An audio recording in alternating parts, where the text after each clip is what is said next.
మనం సాయిబాబా మార్గంలో ప్రతిసారి కూడా మన పరిణతిని ఏ విధంగా పెంచుకోవాలి? చాలామంది చెబుతూ ఉంటారు, ఇప్పటి వరకు బాబాగారు మాకు ఎన్నో చేశారు, కానీ ఎందుకో అండి మాకు ఈ కష్టం తీర్చడం లేదు, ఎందుకో బాబా మమ్మల్ని గట్టెక్కించడం లేదు అంటారు. ఇది చాలామంది సాయి భక్తుల నోటి వెంట వినే మాట.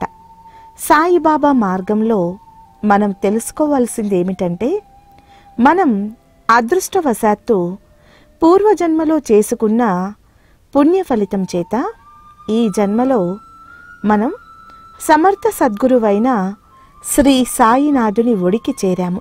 మనం ఈ జన్మలో నేను ఏ పాపం చేయలేదండి, ఏ చెడు కర్మలు చేయలేదండి, కానీ ఎందుకో అనేక రకాల బాధలు నన్ను పీడిస్తూ ఉన్నాయి అని అంటారు.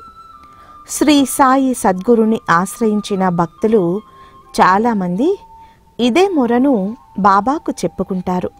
మనందరం ఇక్కడ గమనించుకోవాల్సిన విషయం ఏమిటంటే, ఈ జన్మలో మనం సద్గురువును ఆశ్రయించడమే గొప్ప వరం. మనం పూర్వజన్మలలో చేసిన అనేక కర్మల ఫలితాలను ఈ జన్మలో అనుభవిస్తూ ఉంటాము. సద్గురువు యొక్క పాదాలను ఆశ్రయించడం చేత మనం సుదీర్ఘకాలం అనుభవించాల్సిన కర్మలు కేవలం కొద్ది కాలంతోనే తీరిపోతాయి. బాబా భక్తులు చాలామంది అంటూ ఉంటారు, నా నెత్తిన పెద్ద బండరాయి పడేది, బాబా చిన్న గులకరాయిని నా మీద పడేట్లు చేశారు అని. అది సాయిబాబా మార్గంలో ఉన్నటువంటి స్వాంతన. మన జీవితంలో ఏదో ఒక సమయంలో గత జన్మలో మనం చేసిన కర్మల ఫలితంగా కొంత అనుభవించాల్సిన అవసరం ఉంటుంది. అది సద్గురువును చేరడం చేత మనందరం కూడా ఎంతో పెద్ద కర్మను అనుభవించాల్సిన వాళ్ళము. చాలా కొద్ది సమయంలో చాలా కొద్ది బాధతో ఆ కర్మల నుంచి బయటపడుతూ ఉంటాము. ఇదంతా మనం తెలుసుకోవాలంటే, వీటిపైన చక్కటి అవగాహన మనకు రావాలంటే సాయిబాబా జీవిత చరిత్రను మనం అవగాహన చేసుకోవాలి.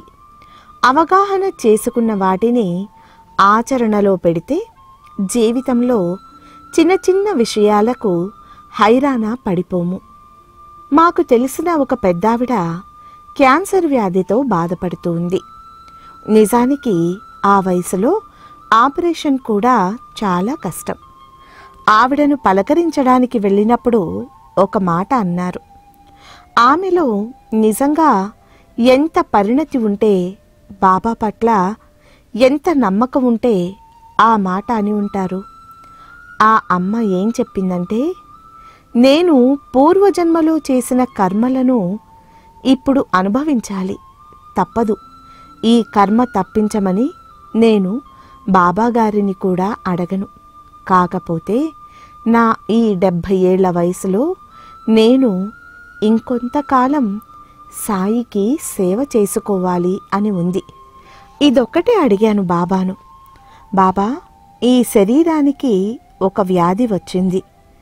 ఈ వ్యాధిని, ఆ బాధను అనుభవించడానికి నేను సిద్ధంగా ఉన్నాను. ఈ శరీరం ఆపరేషన్కు సహకరించేలాగా చూడు అని ప్రార్థించాను. ఈ శరీరం ఇంకా ఈ భూమిపైన ఉండి నీ రూపాన్ని చూడదలుచుకుంటే నా ఈ రోగానికి నీవే దగ్గర ఉండి ఆపరేషన్ చేయించి మళ్ళీ నన్ను మామూలు మనిషిని చెయ్యి అని చెప్పి బాబాను అడిగారట. ఇప్పటికే కూడా ఆవిడికి ఆపరేషన్ జరిగి 7 సంవత్సరాలు. చాలా చక్కగా ఉన్నారమ్మ. ప్రతిరోజు కూడా బాబా సేవ చేసుకుంటూ ప్రతిరోజు బాబా నామస్మరణలో ఆవిడ ఉంటారు. మన పరిస్థితులను మనం అర్థం చేసుకుంటూ ఉంటే ఎప్పటికప్పుడు సాయిబాబా భక్తులుగా మనం చెప్పుకోవడం కాదు, ఆ సాయిబాబా మార్గంలో మనం వెళ్తున్నప్పుడు ప్రతిదీ దానికదే పరిష్కారం అవుతుంది. అది బాధ అయినా సరే, సంతోషంగా దాన్ని ఓర్చుకుంటూ ఎప్పుడూ సాయి నామస్మరణలో గడిపితే, ఆయన ధ్యాసలో గడిపితే మనం అనుభవించే కర్మలన్నీ చాలా స్వల్పకాలంలో అవన్నీ తొలగిపోతూ ఉంటాయి. మనం ఏదైనా కష్టం వచ్చినప్పుడు చాలా కుంగిపోతాము. బాబా ఇలా ఎందుకు జరిగింది అని బాబాను అడుగుతూ ఉంటాము. బాబా చెప్పిన దానిలో శ్రద్ధ సబూరీలలో మనం చేసే కర్మలని శ్రద్ధతో చేయడం, సబూరి అంటే సంతోష స్థైర్యాలతో కూడిన ఓర్పుతో ఫలితం కోసం ఎదురు చూడడం. ఒక ఉద్యోగం కావచ్చు, ఒక మంచి పని కోసం కావచ్చు. ఆ ఓర్పు ఎలా ఉండాలి అంటే సంతోషంతో కూడిన ఓర్పు మాత్రమే నిజమైన సబూరి. రోజు మనకు వచ్చిన కష్టాన్ని మనకు మనమే నిందించుకుంటూ భగవంతుణ్ణి నిందిస్తూ ఓర్పుగా ఉండడం అంటే అది ఓర్పు కాదు.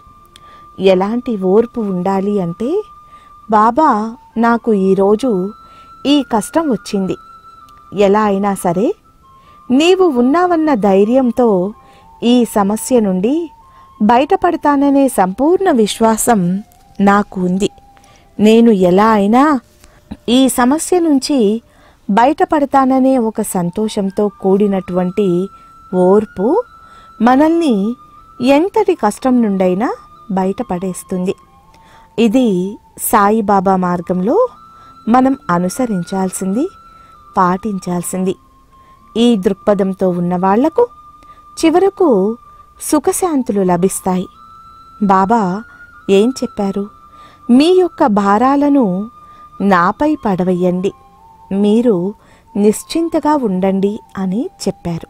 కానీ మనం మనుషులుగా ఏదో ఒక ప్రయత్నం చేస్తూనే ఉంటాము. సాయిబాబా మార్గంలో మనకు సంపూర్ణమైన శాంతి సౌఖ్యాలు ఎప్పుడు లభిస్తాయి అంటే, మనం ఉంటున్న స్థితిలో ఆనందంగా గడిపినప్పుడు, ఆనందంగా ఉండగలిగినప్పుడు. మనం ఉన్న స్థితిలో మనం ముందు ఆనందంగా ఉంటే అన్నీ వాటంతట అవే మనకు వస్తాయి. తృప్తి లేని జీవితాలు ఎక్కడా కూడా ఆధ్యాత్మిక జీవితంలో ముందుకు వెళ్ళిన దాఖలాలు లేవు. సద్గురువు దగ్గర మనం సర్వస్య శరణాగతి చేసినప్పుడు ఖచ్చితంగా మనం ఉన్న స్థితిలో ఆనందంగా ఉంటే బాబా అనంత ఆనందలోకంలో విహరింపచేసి జీవిత పరమార్థాన్ని చేకూరుస్తారు. నాకు ఉన్న దాంట్లో సుఖంగా సంతోషంగా నేను జీవిస్తూ ఉంటే అందులో దొరికే ఆనందం ఇక మనం ఎంత సంపాదించినా ఏమి చేసినా ఎక్కడా ఆ సంతోషాన్ని పొందలేము. తృప్తి లేని జీవితంలో మనం ఉన్నన్ని రోజులు కూడా సద్గురువు కూడా మనకి ఏమీ చేయలేడు. మనకు తృప్తి లేకపోతే హరిహర బ్రహ్మాదులు దిగివచ్చినా మన జీవితాలు సుఖంగా ఉండవు. ముఖ్యంగా సాయిబాబా మార్గంలో సుఖవంతమైన శాంతివంతమైన జీవితం మన కుటుంబం అంతా అలవాటు చేసుకుంటే ఆ కుటుంబం కూడా శాంతి సౌఖ్యాలతో వర్ధిల్లుతుంది. ఎందుకంటే ఒక చిన్న ఉదాహరణ ఇక్కడ మనం చెప్పుకోవాలి. చాలా కాలం క్రితం ఒక సాయిబాబా భక్తురాలింటికి వెళ్ళడం జరిగింది. వారి హాల్లో 4 పెద్ద పెద్ద పటాల మధ్య సాయిబాబా పెద్ద పటం కూడా ఉంది. ఒకవైపేమో వారి భర్తకు సంబంధించిన పూర్వీకులు, వారు పరమపదించారు. మరొక వైపు వారి తల్లిదండ్రులకు సంబంధించిన ఫోటోలు, వారు పరమపదించారు. మధ్యలో బాబాగారి ఫోటో ఉంది. ఏంటండి బాబాగారి ఫోటో అక్కడ పెట్టారు? మామూలుగా బాబాగారి ఫోటో దేవుడి మందిరంలోనో వేరే గోడకో పెడతారు కదా, మీరు అటువైపు పెట్టారేంటి అని అడిగాము. ఆవిడ ఒక సమాధానం చెప్పారు. ఏంటంటే, ఆయన మా ఇంట్లో మనిషే కదండి, ఆయన మాతో పాటే ఉంటున్నారు. తల్లిదండ్రులు మాకు జన్మ ఇస్తే సాయిబాబా వారు జీవితాన్ని ఇచ్చారు. ఎంత చక్కటి అవగాహన! ఇక్కడ మనందరం ఆలోచించాలి. ముఖ్యంగా సాయిబాబా మార్గంలోకి వచ్చిన తర్వాత కూడా మన జీవితాల్లో ఏదో అలజడి, ఏదో కావాలనే తాపత్రయం చాలామందిలో ఉంటూనే ఉంది. మేము 20 సంవత్సరాల నుండి సాయిబాబా భక్తులం. కానీ మా కుమారుడికి ఇంకా ఎందుకో సరిగ్గా ఉద్యోగం రావడం లేదండి. వాడు ప్రయత్నాలు చేస్తున్నాడు కానీ ఉద్యోగం రావట్లేదు. ఎందుకో బాబాగారు ఆలస్యం చేస్తున్నారు. ఇలాంటి అసంతృప్తులు, సమాధానం దొరకని ప్రశ్నలకు మనమే ఆలోచించుకోవాలి. ఎన్నో సంవత్సరాలుగా మనం బాబాగారిని ఆరాధిస్తూ అనేక రకాలుగా వారి నుండి లబ్ధి పొంది ఉన్నాము. ఇన్ని చేసినా ఒక చిన్న కోరిక కోసం తీర్చకుండా ఆలస్యం చేస్తున్నారు అంటే అక్కడ ఏదో ఒక కారణం ఉందని గుర్తుపెట్టుకోవాలి. బాబా మనం అడిగిన దానికంటే మంచిదే మనకు ఇస్తారు. చాలామంది మా కొడుక్కి ఉద్యోగం రావట్లేదు అనే బెంగలో ఉన్న వాళ్ళందరికీ సాయిబాబా మార్గంలో ఏ విధంగా సంతోషపడాలి అంటే, నా కొడుక్కి ఇప్పటికిప్పుడు ఏదైనా ఉద్యోగం వస్తే, ఇప్పటికిప్పుడు ఏదైనా ఉద్యోగంలో చేరితే సరైన భవిష్యత్తు ఉండదేమో దాంట్లో. నా బిడ్డ కోసం బాబా ఒక మెరుగైన, ఒక శాశ్వతమైనటువంటి చక్కటి ఉద్యోగాన్ని చూసి పెడతారు అనే విశ్వాసంతో ఉండాలి. ఇలా విశ్వాసంతో ఉంటే వారికి అద్భుతమైన ఫలితం వస్తుంది. ఒక మామూలు కంపెనీలో ఉద్యోగం కోరుకుంటే ప్రఖ్యాత కంపెనీల్లో ఆ పిల్లలకు ఉద్యోగాలు వచ్చిన సంఘటనలు అనేకమున్నాయి. కాబట్టి ఆయన ఇచ్చేదాకా మనం ఆగాలి. అలా అని మన ప్రయత్నాలు మనం ఆపేయమని కాదు. బాబాగారి దగ్గరకు వెళ్ళి మనం అన్నీ అడుగుతూ ఉంటాము, నాకు ఇది కావాలి, అది కావాలి అని. కానీ ఆయన మనం అడిగినవన్నీ ఏదో రకంగా ఇస్తూనే ఉంటారు. నిజంగా మనకు అది అర్హత లేనప్పటికీ, అవకాశము మనకి లేనప్పటికీ కొన్ని కోరికలు బాబాగారిని అడుగుతూ ఉంటాము. ఆ సమయంలో అది మనకు ఇస్తే మనకు చెడు జరగవచ్చు. దాన్ని కొద్ది కాలం వాయిదా వేసి మనకు ఎప్పుడైతే అది అనుభవించే స్థితి వస్తుందో అప్పుడే అది ఇస్తారు. కానీ అప్పటి వరకు మనం ఓపిక పట్టము. బాబాను రకరకాలుగా అడుగుతూనే ఉంటాము. కానీ ఆయన ఏదో ఒకనాడు మనం అడిగింది మనం అనుభవించే స్థితి మనకు వచ్చినప్పుడు మనకు ఖచ్చితంగా ఇస్తారు. బాబాగారు చాలా సందర్భాలలో చెప్పారు, నా భక్తులు అడిగినవన్నీ నేను ఇస్తూనే ఉంటాను.